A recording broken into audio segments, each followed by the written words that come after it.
No matter how bad things might seem right now, you are just one or two distinctions away from everything changing for the better.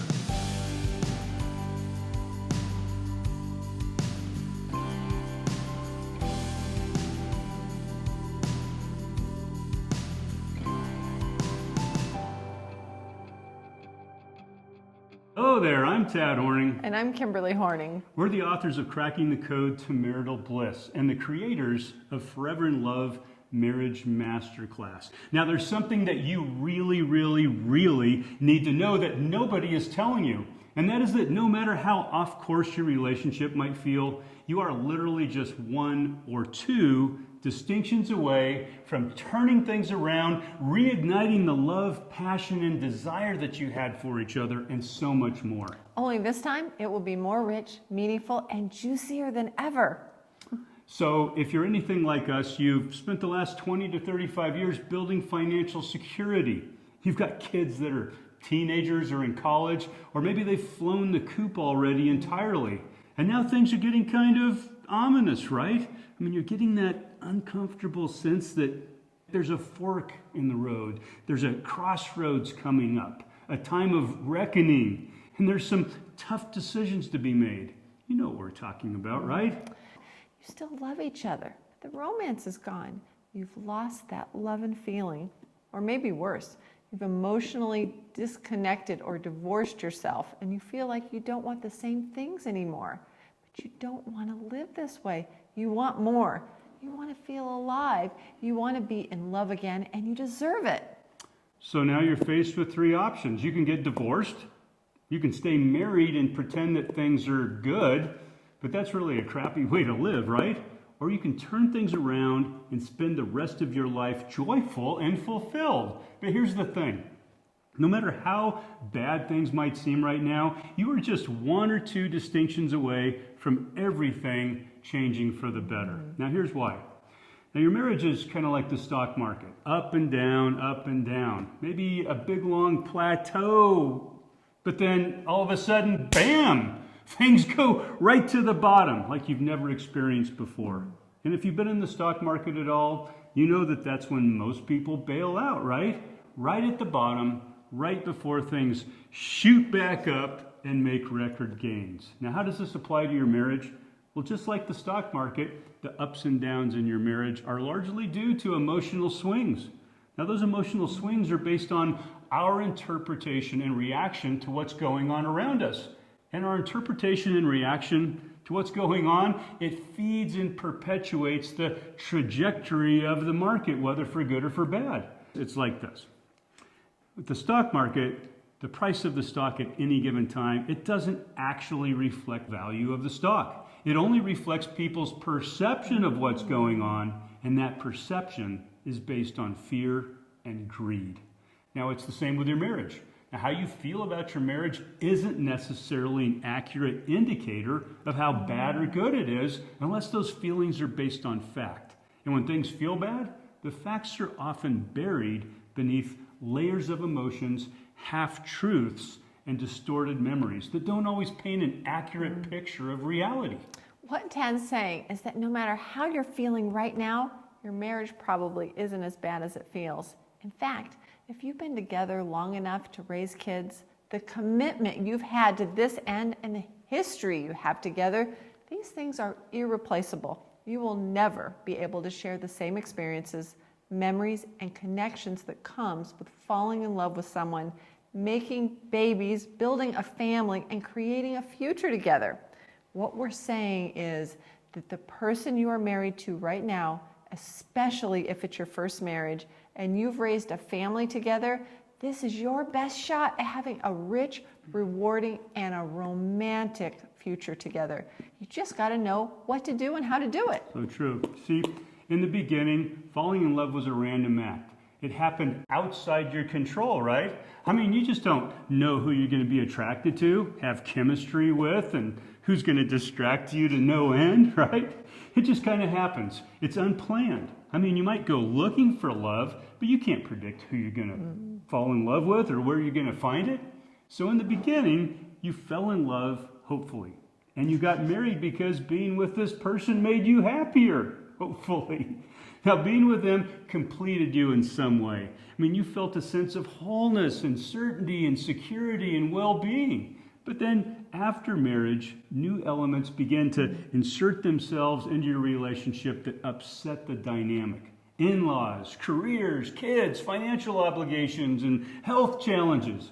Now, all of these things not only distracted us from our relationship, but they became stressors that drew out parts of us that we didn't know were there, parts of us that our spouse didn't know were there. So as you can see, two things happened. First, we changed the dynamic in our relationship by replacing the personal attention that we used to give each other with the responsibilities of career, kids, and financial obligations. Second, we started experiencing the rough, raw, and unrefined aspects of each other that we weren't aware that existed. Quite a dilemma, right? It's a dilemma that every couple on the planet experiences. If your marriage is floundering or in trouble right now, it's simply because you didn't manage these two challenges well. But by the way, most couples don't. And that's what puts you in pivotal crossroads in your relationship right at this moment. Your marriage may need a makeover or even a remodeling job, but I can guarantee you that in the long run, it's a lot easier, a lot less painful, less risk, and more rewarding than trying to build or buy a new house. You just need a paradigm shift, a willingness to grow yourself a bit as a human being, and some intention. You see, whereas falling in love with your mate in the beginning was a random sort of fateful experience, falling back in love with your lifelong mate is an act of love, commitment, and intention. Does that make sense? So, everything that's led up to this moment has prepared you. It has set you up for explosive growth.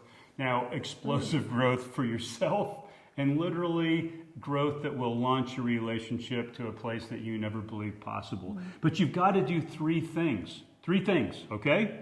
First, you've got to stop looking at your relationship through the lens of the past, because everything that's happened up to now isn't relevant to now, right? You know this. You have to make decisions in the present based on what you want in the present and the foreseeable future. And you do this by forgiving what's happened and wiping the slate clean. Now, how do you do this? You just have to get some perspective on what's happened in the last 10, 20, or 30 years.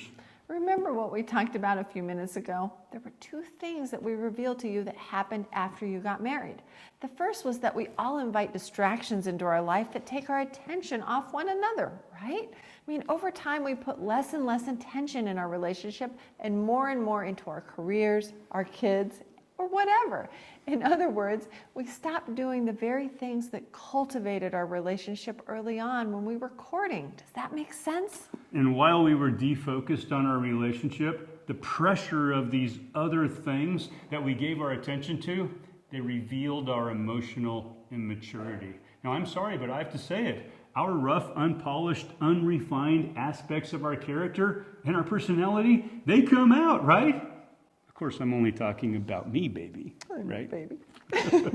Anyway, they were revealed by the disagreements, the challenges, and the difficult situations that we all face in marriage. And don't think that it's just you. I mean, every relationship goes through this. Now, that's why marriage is the greatest opportunity that we have to develop ourselves as human beings and reach our full potential.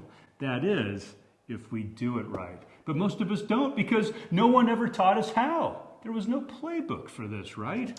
Very few people get this right on their own, and those that do usually had strong examples to follow. They also tended to stay clear on their values, which allowed them the space to be self-aware and make good choices. So anyways, that's what we've got to overlook. Everything that's happened up to now and keep it in a healthy perspective. And when you start to build your marriage back from this place, you're not just starting from scratch. No, you're building from a place of experience and character. And because of that, everything will be much more meaningful and rich. No offense to 25-year-olds, but the things we teach just don't have the same profundity, the same meaning as they do to someone who's been married for 25 years or more. So You know, most of the bad memories that we have, or the bad associations that we have to our mate, they're only half true at best. You have to remember this. This is because, on average, our brains are only capable of taking in and assimilating about 50% of any emotionally charged event that happens to us. But because our brains, they won't accept an incomplete image or memory, they autofill all the blanks with cut and paste images and information that best support our beliefs about the situation and our ego. Now, I guess what I'm saying is that we need to give ourselves and our mates some slack.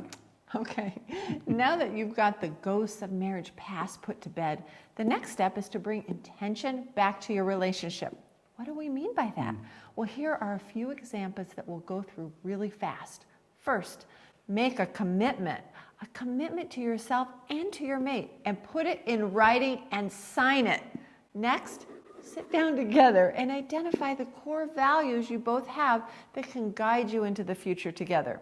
When you do this, you then have the basis for creating a vision for your marriage together. I mean, after all, if you're not clear on what you want, how in the heck are you going to get to it, right?